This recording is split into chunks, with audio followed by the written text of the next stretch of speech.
Tom Garrett coming up momentarily. Big day for former State Senator Tom Garrett.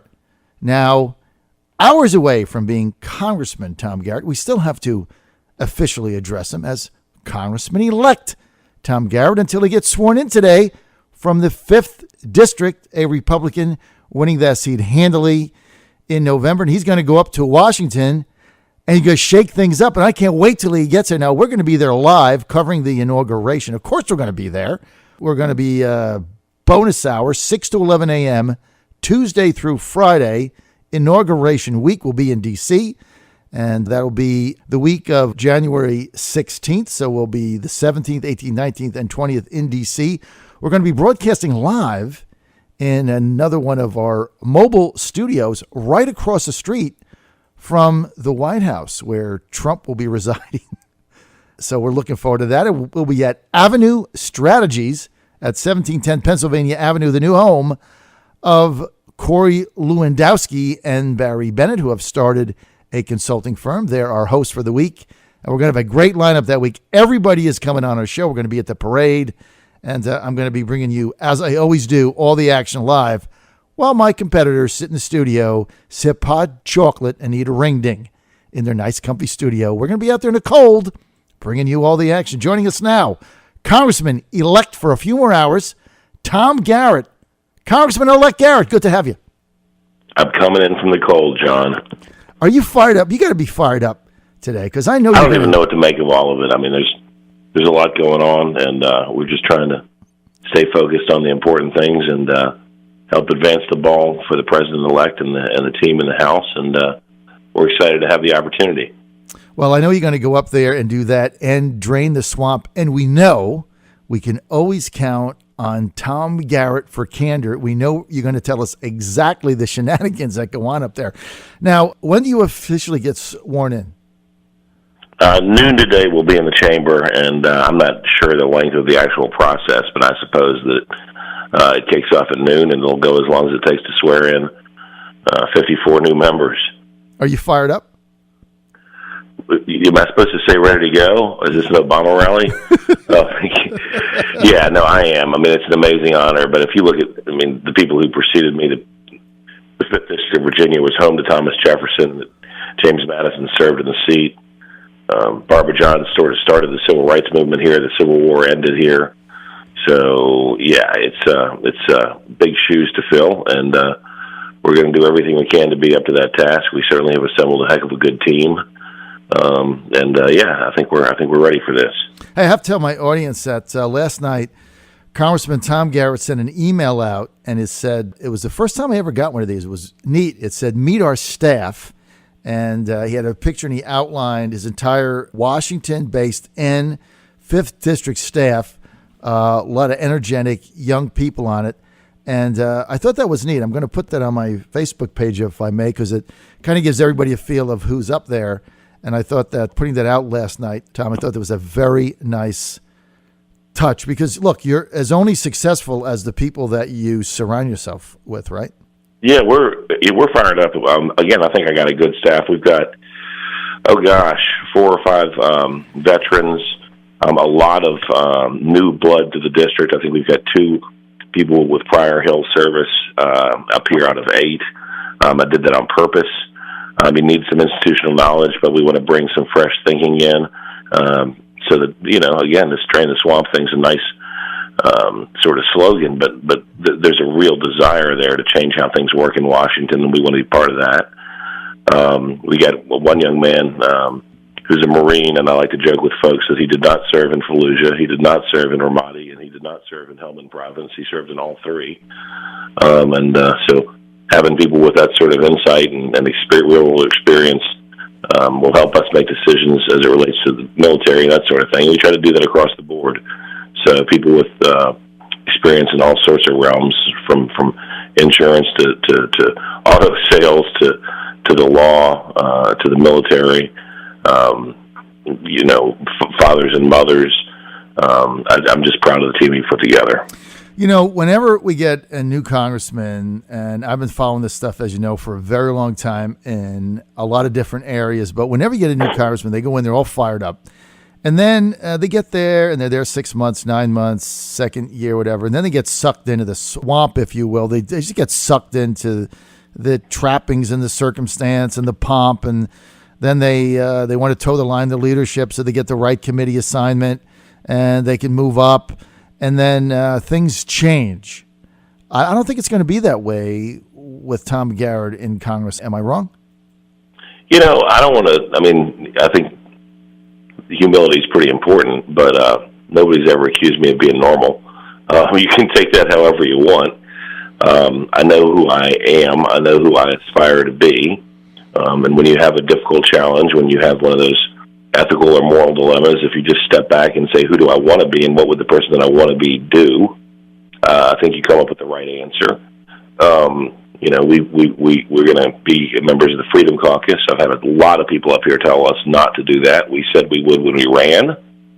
And I told a person last night, relatively influential, who told me I was making a mistake, that keeping your word was never a mistake. And that if they thought they could judge me based on what other people had done, then they didn't know me, and I look forward for them to get to know me. So, look, if people want to punish other folks with committee assignments or what have you, it's a far smaller burden to bear, a far smaller debt to pay than what our founders did, what the people who led the Civil Rights Movement did, the people who shepherded this nation through dark times, 2 world wars, a civil war, all did a lot harder things than have to deal with retribution vis-a-vis committee assignments, etc. We're going to let the chips fall where they may, and we're going to look people in the eyes, tell them who we are and what we're going to do, and then we're going to go do it. So that's pretty basic stuff. Simplicity is usually a good thing, and that's what we aspire to. And we'll see how it works out. But I'm optimistic, and again, proud of the team we have.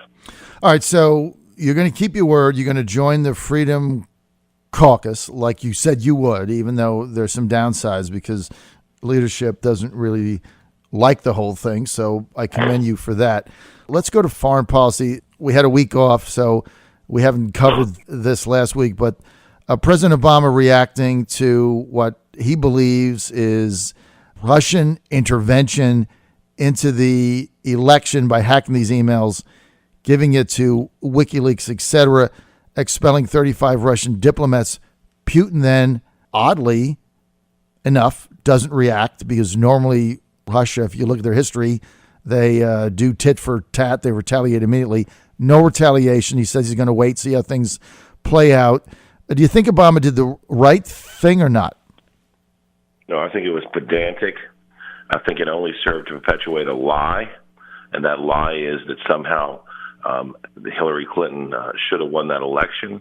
Anybody who wants to point to the popular vote, I would point to the fact that the margin by which Ms. Clinton won the popular vote was less than the margin by which she won one state, California, which is precisely why we have an electoral college, so that large states don't bully small states. Mm-hmm. I think that Mr. Obama's reaction is indicative of a lack of foresight and a disinterest in the sort of hand that he hands his successor. Do you follow us on Twitter, John? Yes. Okay, so my tweet last night was hashtag Russian diplomats, why go home? Why not just go hang out in a sanctuary city for about 2 weeks like everybody else does? Hashtag make America great again. It's the whole thing's a joke. Julian Assange, who, while I think might be an unsavory character, has not lied to us yet, says that the information didn't come from the Russians. There's no assertion whatsoever that one vote was moved. However, we do have data to indicate that anywhere from hundreds of thousands to millions of people voted illegally, and there's nobody talking about that.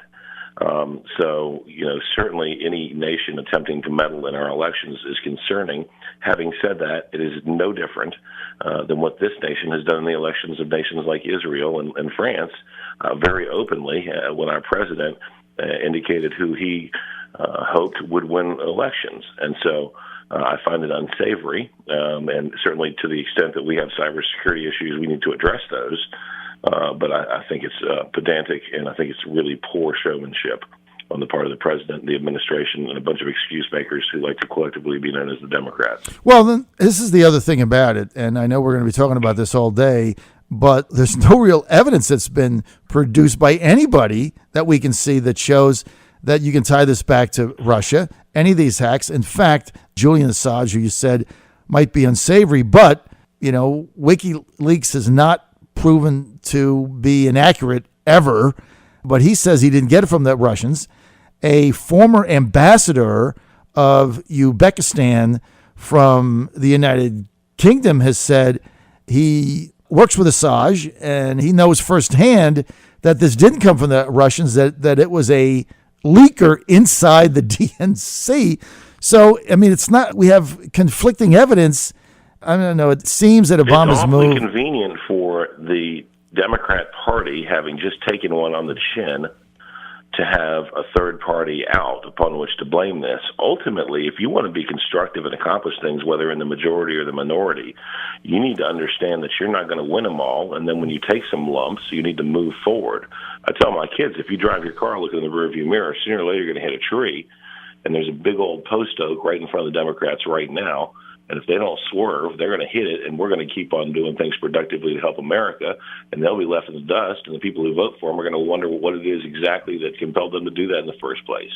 Absolutely. Congressman, let's go to your former state Senate District 22, up for grabs, special election, January 10th. 3 candidates, Republican Mark Peake, who won the nomination in a convention in December, a self-proclaimed independent conservative, Joe Hines, and the Democrat nominee, Fluvanna Sheriff Ryan Washington. If Washington wins somehow, then the Godfather, Dick Saslaw, takes over.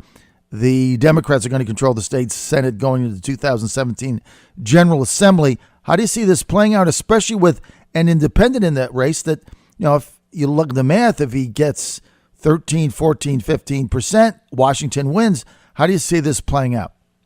Yeah, well, I think you've pretty much identified the challenge facing Mark Peake and the Republicans as it relates to retention and control of the state Senate, and that is the independent candidate. There's just no way fathomable that he can win.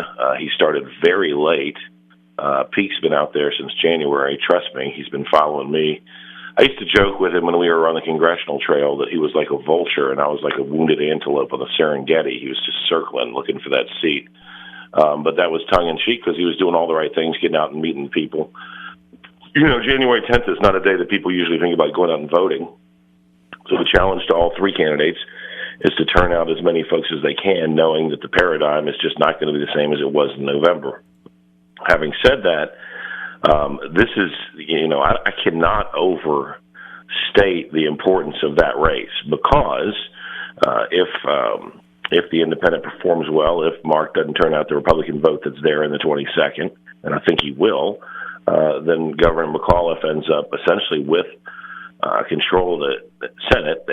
He'll be 2020, but he'll have control of committee chairmanships, et cetera, and that will then allow them to stack the committees and pass the bills that are on McAuliffe's agenda. Then you'll end up with a bunch of liberal, radical legislation flowing from the Senate and a bunch of common sense conservative legislation flowing from the House. And the last week of the General Assembly session will be some combination of let's make a deal in the killing fields, and bad legislation will sneak through in order to get some good legislation through. And that's just not something that I feel like given the opportunity for Terry McAuliffe to achieve. So, I guess for me, having, analyzed this as fairly as I can with an incredible bias in favor of Mark Peake, who I think will do a wonderful job, the challenge is getting people out to vote on January the 10th. Well, yeah, and I think the advantage on paper, again, no one knows what's going to happen in a special like this on January 10th, which nobody's thinking about another election, Congressman-Elect Garrett. But the bottom line is the Democrats are saying, look, our people are more motivated. They want to respond to the Trump victory. They want to do something. They're more apt to get out and get involved. Coupled with the fact you got this guy Hines that on paper, and I know I've said that several times because that's the only way we can judge this thing now because we don't know what the turnout's going to be. But this guy appears to be a legitimate candidate. I mean, he's not. Sometimes you get these independents. I think he's doing a heck of a good job for as late as he started. Right. Having said that, there's no organic, independent vote. Right. I'm supporting Libertarian Corey Faulkner in the 9th against Senator McClellan. The organic Libertarian vote is a fraction. So if he doesn't turn out Republicans, he doesn't have a prayer, and that's a heavily Democrat district. So Hines is running a good race from where he's running it from. If he is who he says he is as it relates to ideals, probably would have been smart to get started back in January and run for the Republican nomination. I can't see any missteps he's made. However, there's no organic base for him to work with. So he's got to meet voters, turn voters out, and before he does that, he's got to turn them from their natural proclivity to pull the lever for a Republican. That's just not going to happen in the numbers he needs.